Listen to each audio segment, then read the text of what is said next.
Sansa has taken revenge on two of her tormentors, Cersei and Joffrey, and now she will face off against Tywin, Baelish, Pycelle and Varys. Who will survive? Sansa leaves King's Landing after issuing a warning. Do not attack the North. Do not attack her family. Welcome to TH Stories 80, where stories come to life. From iconic fandoms to eerie legends, there's always a new world to explore. Now, let's begin Chapter 6 of The Bloody Stark. Let's dive in. Olenna POV. Fear was a feeling Olenna had not felt in a very long time, though she would never admit it to anyone. Where once darkness had clouded her vision, she could now see again, just as she could hear the cries of fear from Tommen calling out for his mother. She glanced at the boy, who was being held by pale hands from behind, both the living child and the now dead queen lying on their side on the bed. Then she heard groans all around her and turned her head towards the Tyrell soldiers lying on the floor. None were dead. None had pools of blood beneath them like the poor souls outside in the hallway. Olenna turned and stared at the figure of Sansa, who stood motionless in the hallway, her feet planted in one of the many pools of blood. Sansa stared back, and a chill ran up Olenna's spine. The Queen of Thorns had agreed to the red-haired girl's demands before the latter rushed off down the corridor. Olenna stepped into the hallway again, her eyes scanning the bodies strewn across the floor, before turning to see Tyrion trying to coax Tommen away from his mother's corpse. Walking back into the room with small measured steps, Olenna looked at the now dead King Joffrey, and a part of her was glad he was gone. From what she had been told, especially by Sansa, before she became this thing, this monster, Joffrey was evil. Olenna's own spies in the keep would later confirm his true nature, but she had wanted Margaery to be queen. In fact, Margaery herself had wanted it. Now, however, Olenna felt an icy grip on her heart at the thought of Margaery on the Iron Throne, with Sansa, who Olenna now deemed a monster, keep her end of the bargain. Would she remain in the Red Keep? Would she go north? Would the Tyrells be safe in King's Landing if she stayed? There were no answers. What Olenna did know was that Sansa had become a danger to everyone in the keep. My lady. Olenna snapped from her thoughts and looked down at Tyrion, who was holding Tommen's hand. The boy clutched his uncle's hands tightly, sniffling as tears streamed down his cheeks. I cannot risk Tommen's life, Tyrion said as he walked past her. Olenna could see the anger on the dwarf's face, likely from the trauma Tommen had just witnessed. She turned and walked beside him into the hallway. Tyrion suddenly stopped, as did Tommen. The dwarf told the boy to look away, but Tommen stared in horror at the dead bodies in the hallway. He gasped, and Tyrion clenched his fists. Olenna saw his hand tighten around Tommen's, and then he whispered, voice shaking, Pod. Bronn. He shook his head just as a group of guards, led by Sir Loras Tyrell, rushed towards them. Grandmother! Loras, Olenna replied, her voice trembling. What about Margaery? Is she in her chambers? Is she safe? Yes. Loras, not yet sworn in as a king's guard, replied as he came to her side.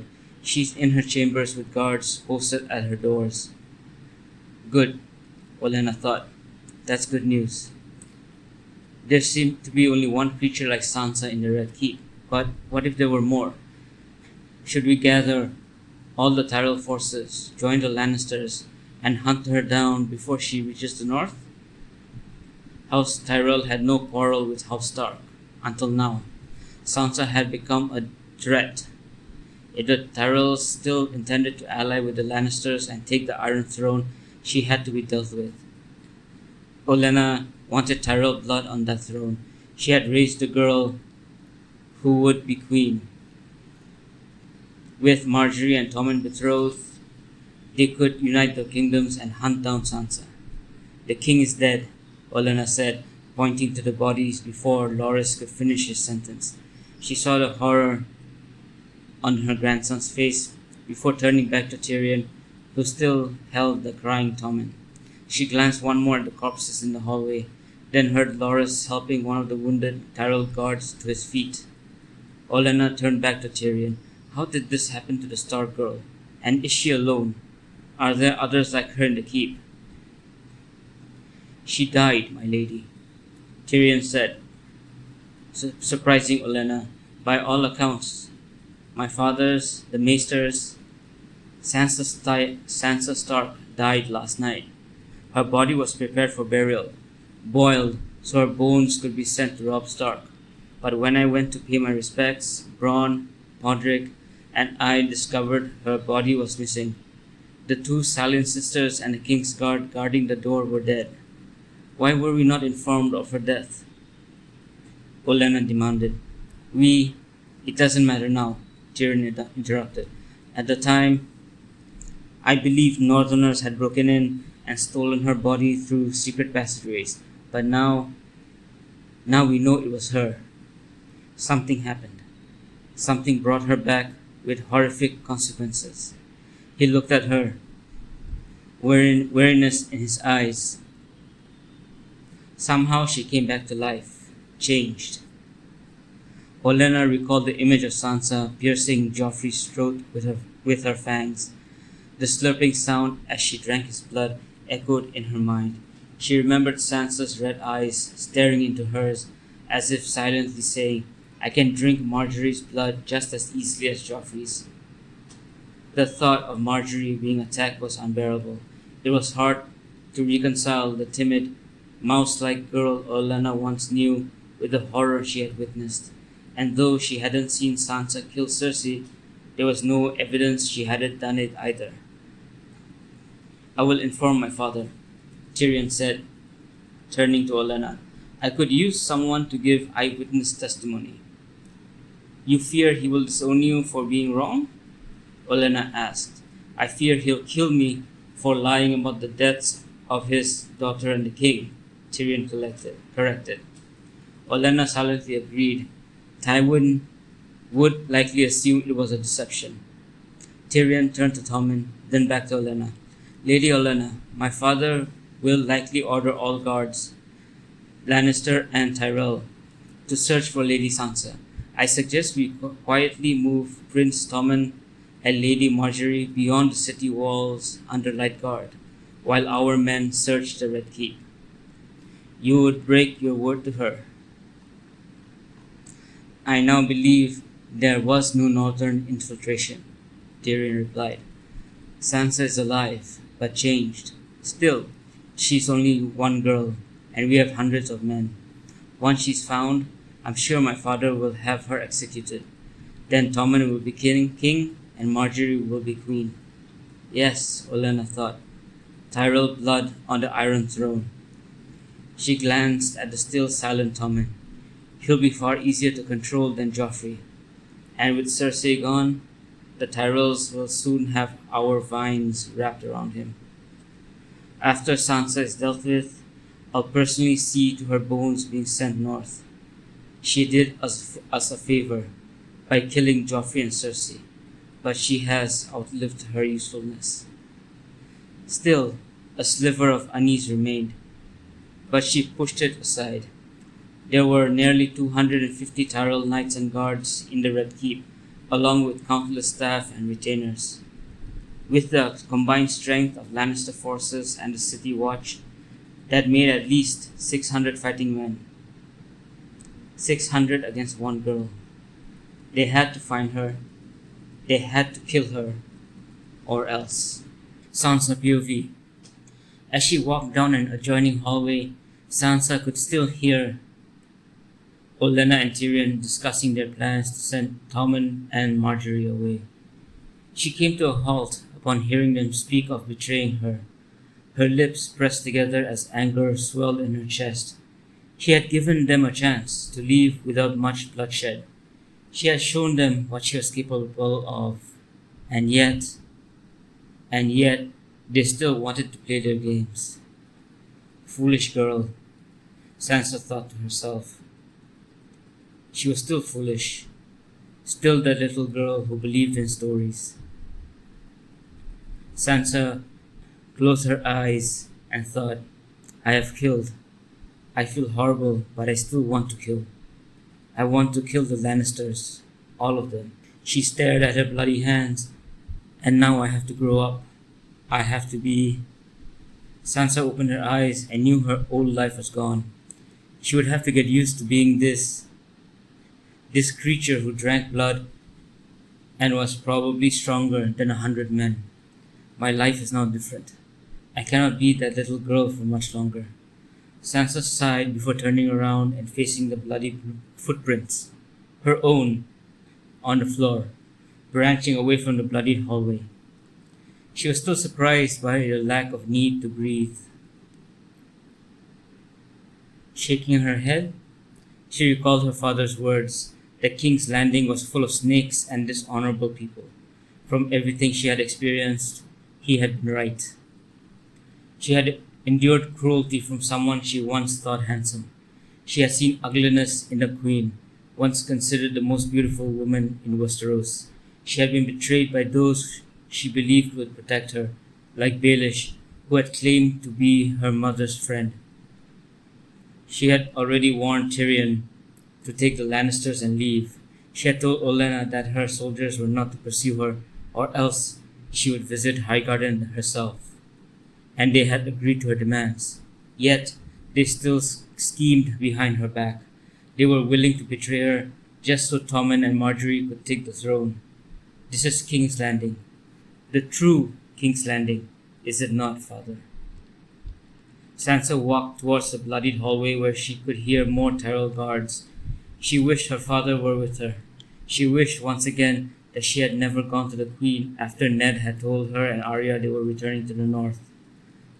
Sansa stepped into the hallway and continued walking, passing one dead body after another. These were the guards and King's Guard she had already killed. She made her way to the door where Olenna, Tyrion, and Tommen were speaking in hushed tones. She could hear them clearly, as if she was standing right next to them. She watched them re-enter the room with Tommen between the two schemers. Sansa stopped when one of the guards, having noticed her out of the corner of his eye, turned. As he turned, he drew his sword and shouted, "Stop! Stay where you are! Who goes there?" At his voice, the other guards turned as well. They moved towards her, swords drawn, stopping just short of striking range. A smile spread across Sansa's face as she saw Sir Loras rush out of the room with more Tyrell guards. "Sir Loras," she said. Her fangs had remained retracted since she had stopped drinking Cersei's blood. "How are you?" It was a ridiculous question to ask, considering her blood-soaked, torn dress. "You probably don't recognize me like this. Lady Sansa?" Sir Loras said in shock, his eyes scanning her from head to toe. Behind the guards, voices rustled. Tyrion and Olenna among them. "What has happened?" Olenna began but stopped as soon as she stepped out of the room. She walked past the guards and came to a halt beside Sir Loras, staring at Sansa in disbelief. Tyrion stood beside her, equally stunned. "What are you doing back, girl?" Olenna asked. Sansa tilted her head at the older woman while Sir Loras demanded to know why the redhead was covered in blood. "We already swore that my Tyrell guards would not harm you, especially after you killed the king and queen," Olenna said. Sansa glanced at Sir Loras, watching his confusion as he turned to Olenna and then back to her. Whispers and nervous chuckles came from the other guards. Sir Loras questioned his grandmother. How could Sansa, still just a girl, have done any of that? To silence all questions and to get to Lord Tywin quickly, Sansa gave a blunt answer. "Yes, I killed the king and queen," she said. Louder whispers erupted among the guards. Sir Loras snapped his head back toward her in disbelief. "I killed all of these These people as well, she added, sweeping her arms around the hallway. Before the guards or Sir Loras could respond, she turned her focus to Olenna and Tyrion. There have been more changes to my body than just... Sansa opened her mouth, extending her fangs. Even though Tyrion and Olenna had seen them before, the sight was still startling. These fangs and my awakened vision, she growled. My sense of smell and hearing, she saw the realization dawning on both their faces and continued, have also been enhanced. I can hear your blood rushing through your body, Lady Olenna. Yours too, Lord Tyrion. Then she looked at Sir Loras. Yours as well. I can hear the beating hearts of you and your men. The unease around her thickened. She turned her eyes back to Olenna, then to Tyrion, whose wide eyes revealed his fear. Then she looked at the still frightened Tommen. Turning to Olenna, she said, I suppose I'll have to leave you, Lord Tyrion, and Tommen, with a more memorable warning. Loras! Olenna screamed in terror. The knight raised his sword at once and shouted at the guards to attack. Sansa growled, then surged towards them, hunger raging inside her. She reveled in the sound of all of their hearts pounding in her ears. The Raven POV. While cultivating Bran Stark as his successor, the three-eyed Raven watched, using his green sight as Sansa Stark threw aside one Tyrell guard after another. It was as if they were nothing to her smaller frame. The south was far away from the weirwoods of the north, and so he could only barely see events as they were happening. He knew that Bran's natural green seer abilities would eventually surpass his own once his training had begun. The time for Bran's training was coming soon, in preparation for the events of the future. The Raven had seen the Night King and his legion of the dead making their way towards his cave. He was deeply aware they were coming to kill him, and then they would move toward the wall. Bloodraven watched as Tyrion, Olenna, and Tommen stood in horror, surrounded by unconscious guards lying still on the floor. He knew that Sansa had not killed them. She was showing them mercy for the second time. Foolish child, he thought, watching Sansa stand over Tyrion, Olenna, and Tommen, who were still conscious. She told them she would show them mercy, despite being betrayed, but if they betrayed her once again, she would kill them all. Bloodraven continued his thought, I would have killed them if I had your abilities. As Sansa walked away from Tyrion, Tommen, and Olenna, Bloodraven knew her next destination. He looked back in time to the moment the stranger, he didn't know what he called himself, had flown into Sansa's room at the Red Keep in the form of a bat. There were many things that did not surprise one like Bloodraven, who had already lived so many lifetimes, but seeing a bat fly through an open balcony and transform into a man surprised him. The man seemed out of place, not just in Westeros, but in the world itself. He felt different, from his clothing to his demeanor to the strange object on his wrist. Bloodraven watched as the man stopped just before reaching the edge of the four-poster bed. The strange man then turned his head towards Bloodraven's direction. It was as though those red eyes, were looking back at him, something that should not have been possible. Bloodraven looked back in time, from the moment the man would sink his teeth into the side of Sansa's neck, to the moment the first child of the forest crawled out of the swamps. No creature like Dracul existed. There was none. He listened to stories long ago in the land known as Sothorios, of men and women who drank blood. Bloodraven looked back at Sothorios' past and discovered that those tales were just stories told by sailors who had traveled there and seen bats sucking the blood of other animals. The Raven searched through history, but could not find an instance of the creature Sansa had become. She is truly unique, the raven thought. Then there was something else. Sansa had died, and now she was walking, talking, running, and killing. Was she dead, or was she now truly alive once more? What was she? Could she be controlled by the Night King? Could she be a key component in the upcoming war for the Dawn, or would she be the downfall of the living world? The Raven could only see fragments of the future, different events occurring at the same time as time branched out in various directions. There were branches of the future where Sansa was seduced by the Night King. In other timelines, she would go out of control and raise her own army to conquer the living. There were divergent futures where she would kill the Night King. There were so many possible futures, both good and bad. The Raven truly didn't know Sansa's place in the war to come. All he could do was hope that Sansa would be allied with the living when the time came to choose sides. Sansa POV, Tower of the Hand, sometime later.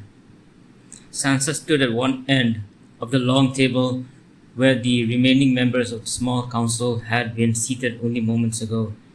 She stared at the terrified faces of Varys, Baelish, and Pycelle, while her hand gripped the crushed neck of Tywin Lannister.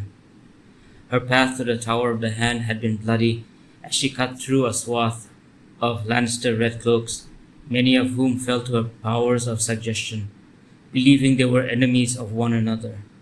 Where she had not killed with her own hands or fangs, Sansa simply walked past the soldiers as they fought amongst themselves until they killed each other.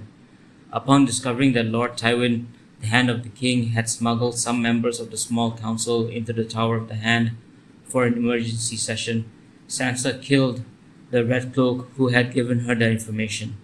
With each death, she felt a strange sensation of being lifted into the air. It was an odd feeling, especially since she was injured as well, stabbed, sliced, and beaten.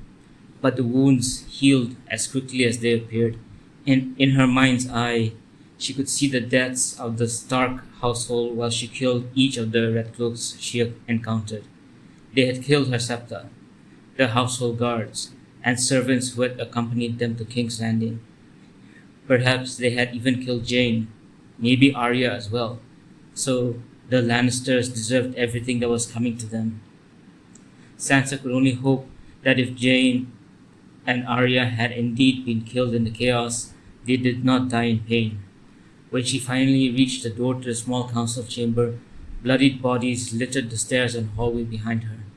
Sansa rushed to the door, pushed it open, and was immediately stabbed by several swords as she stepped into the room. Her eyes met the stunned gaze of Baelish, Varys, and Pycelle before turning to the stoic face of Lord Tywin.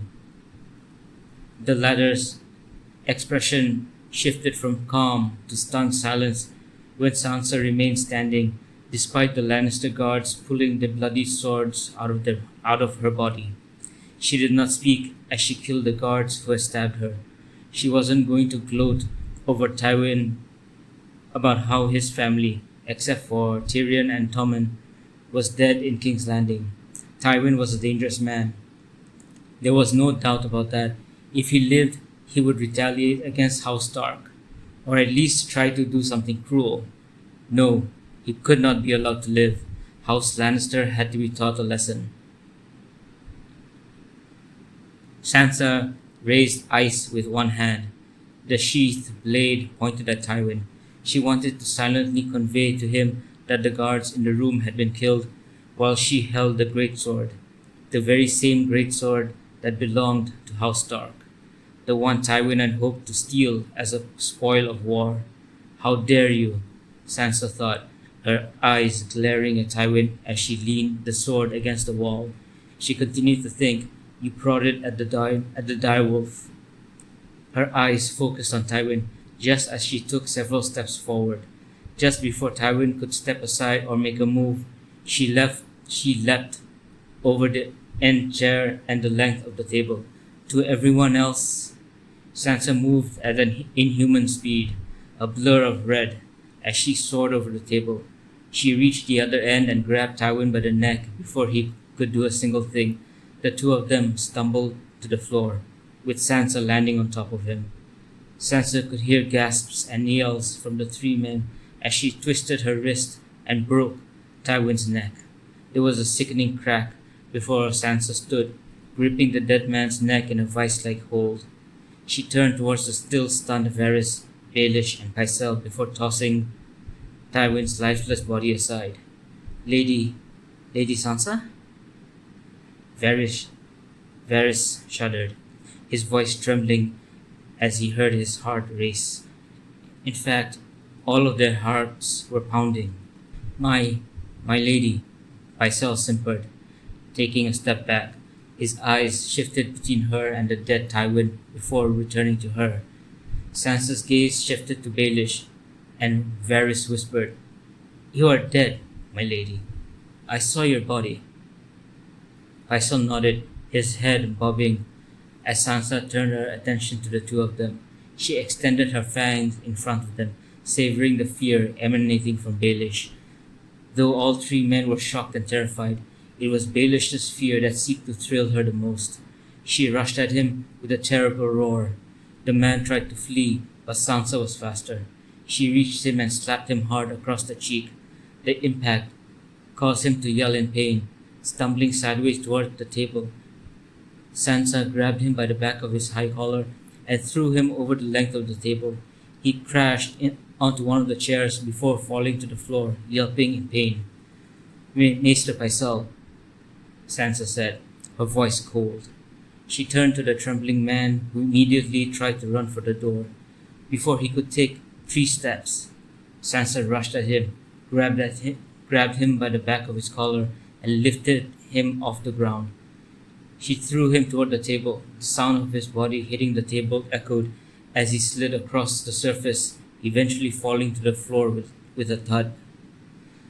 Sansa strode around the table, stepping over the quaking Pycelle. "Sorry for the interruption, Maester," she said. "You'll send ravens to all the wardens and tell them the war is over. The Lannisters..." She picked up the dazed Baelish with one hand, lifting him by his collar as Varys and Pycelle, after the latter had shakily risen to his feet, could only look on in horror. Sansa slammed Baelish back onto the table, his back hitting the surface with a hard thud. She grabbed his neck, staring at Pycelle as she continued, "Joffrey and the Queen are dead." "No, that is not..." Pycelle stammered. "Tell the wardens that the Queen confessed to sleeping with Sir Jaime, that her children are all bastards of incest." My lady," Varys said, his voice trembling. How do you know? How do you know she was telling you the truth?" Sansa stared at him before looking down at Baelish. She released her grip around his neck, stepping back. She made a vocal command, her voice cold and clear. "Lord Baelish, what did you tell Joffrey the night before my father was beheaded?" As Baelish regained his balance, rubbing his neck with his right hand, he suddenly spoke, with surprise in his eyes, just as Joffrey and Cersei had earlier. "I told King Joffrey that he would be seen as weak if he did not severely punish Lord Stark for his treason." Baelish shook his head in shock, staring at Sansa with fear. He then turned his head toward the equally stunned faces of Varys and Pycelle before returning his gaze to Sansa. "How? I would never say..." "Did you know Joffrey would have my father killed?" Sansa asked. "Yes," he answered, his voice full of reluctant truth. He then asked, with barely concealed anger and surprise, How are you making me answer these?" "Why did you want my father killed?" Sansa pressed, taking a step forward until they were just a step apart. She could see mixed emotions on his face as he answered, his fear and rage palpable. Sansa could hear his heart racing as anger flashed in his eyes. "I have known your mother and your Aunt Liza since we were young," Baelish began. "I loved your mother. I was nearly killed by Brandon after I dueled him for her hand. It should have been me she married after that oaf Brandon was killed. Instead, she was forced to marry your savage heathen of a father." Sansa's anger flared at the insult to her father. "I had my chance after so long. I knew if your father was sent to the wall, there was always a chance he would escape. So I influenced Joffrey. Told him he would be seen as weak if he let your father go. And in Catelyn's grief, I would be the one to comfort her. I would have sworn my allegiance to her. I would have taken her as my wife eventually. I would have achieved the dream, to have her by my side." Baelish was panting and sweating by the time he finished speaking. A mad look shone in his eyes as he stared at Sansa before glancing at Varys and Pycelle, then back at her. "Do you really think my mother would want you by her side?" Sansa growled, taking another step forward. "You had my father killed. What else have you done?" At her command, Baelish admitted everything, every shocking detail, from convincing Lysa to kill Jon Arryn using the tears of Lys, to having Lysa send a letter addressed to Catelyn and Ned to initiate the conflict between the Lannisters and the Starks, to having a catspaw sent to Winterfell from the Riverlands when his spies reported Bran's fall, to all the cuts in profits he took from loans to the crown, to the plans he had to assassinate anyone who would interfere with his ultimate goal, sitting on the Iron Throne with Catelyn by his side. Sansa had heard enough. She reached out and grabbed his neck, twisting her wrist. She heard the sickening snap of Baelish's neck before releasing him. His body fell limp onto the table. Sansa lifted her head and stared at Varys and Pycelle, who were just about to rush toward the door. "Mr. Pycelle," Sansa called, making Pycelle turn back to her, his body trembling. The sound of Baelish's body hitting the floor echoed as she walked around the table. She then called out to Varys before directing her question to Pycelle. "Maester, who are you loyal to?" Pycelle gulped, his eyes wide with fear, before opening his mouth. "The Lannisters, and then to the Citadel."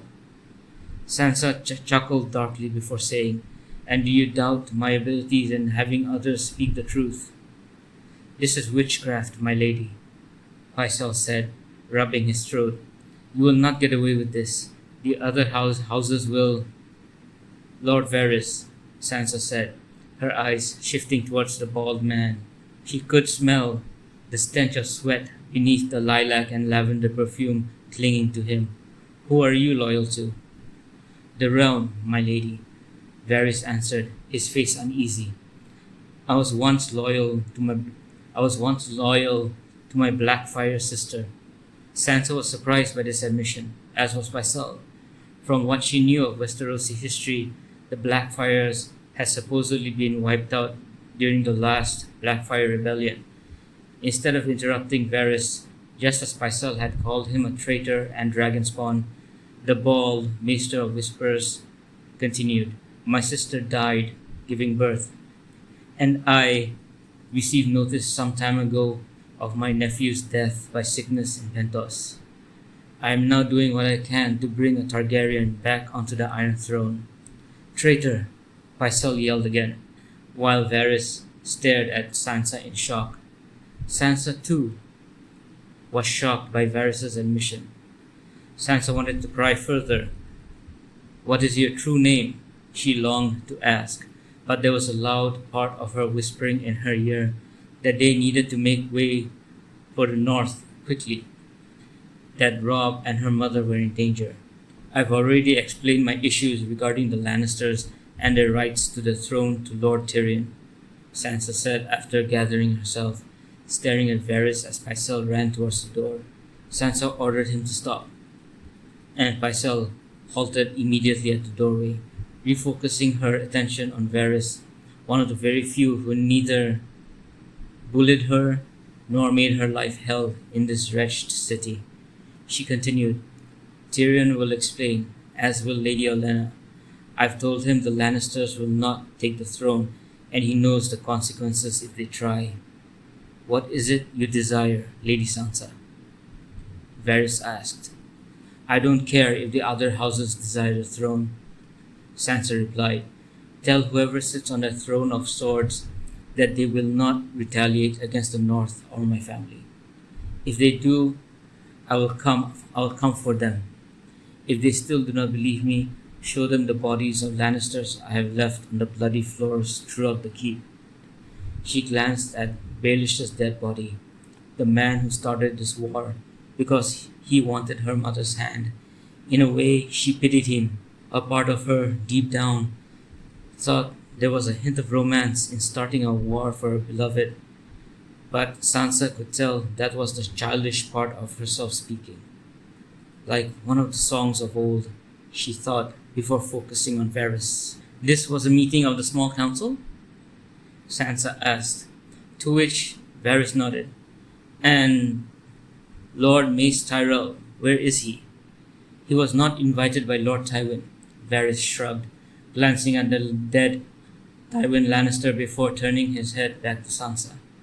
He wanted the thoughts of myself, Baelish, and Pycelle on the events occurring in the keep and Maegor's Holdfast. Sansa nodded when Varys said he was forced to come to the Tower of the Hand alongside Baelish and Pycelle.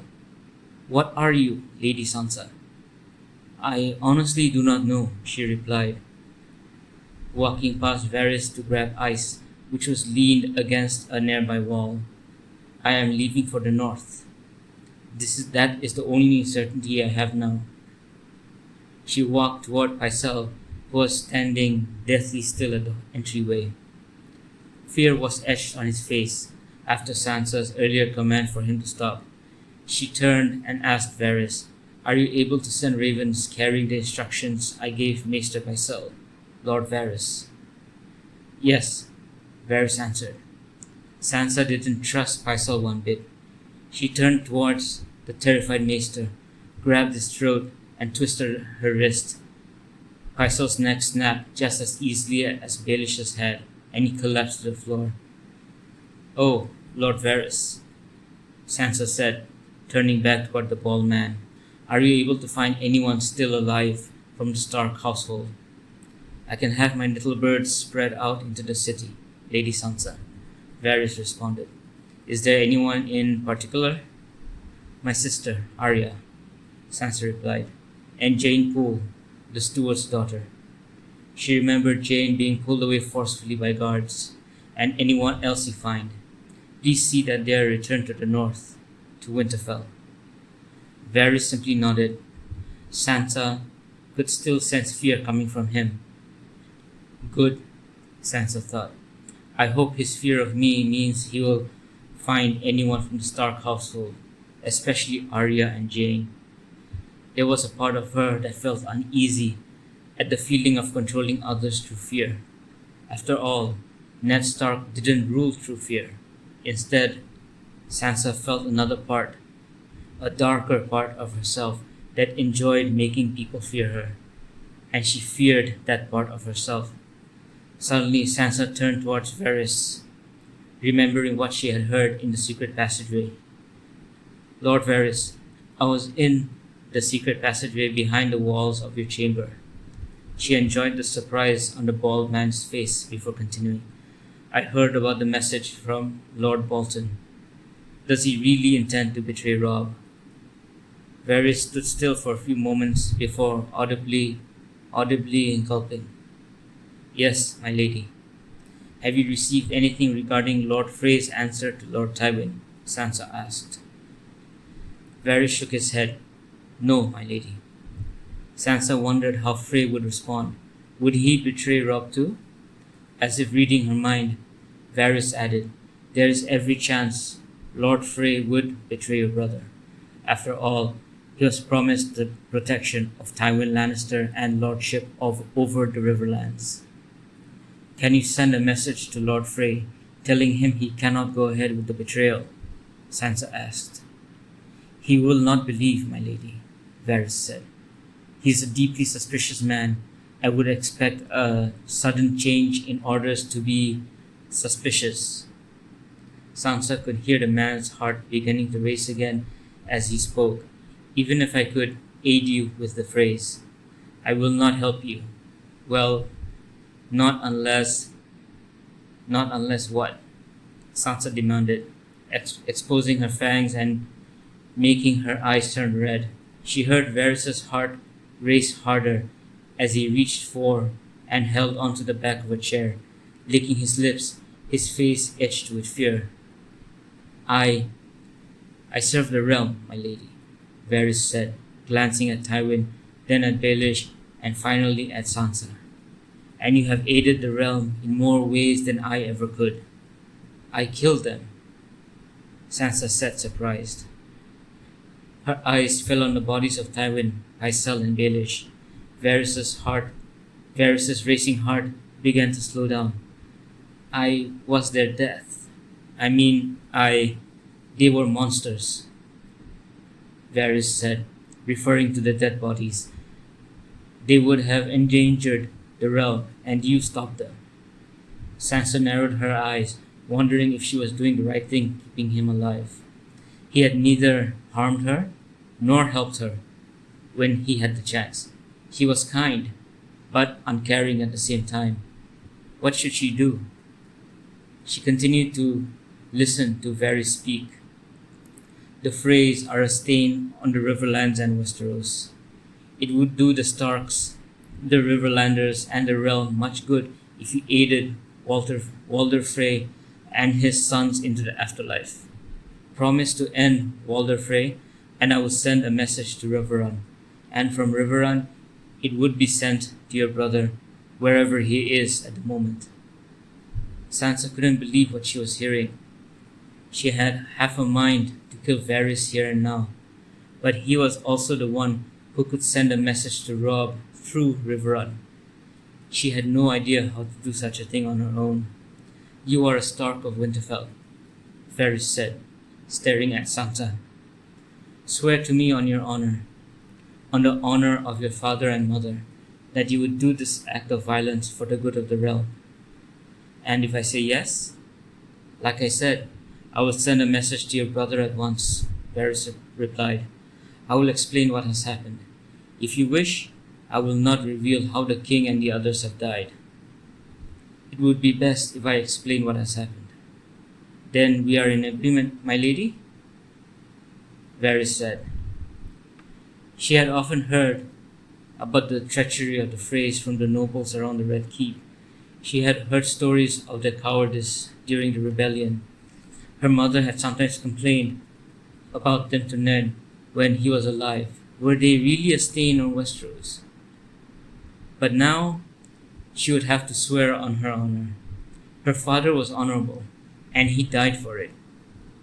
Was there a need for any honor in war?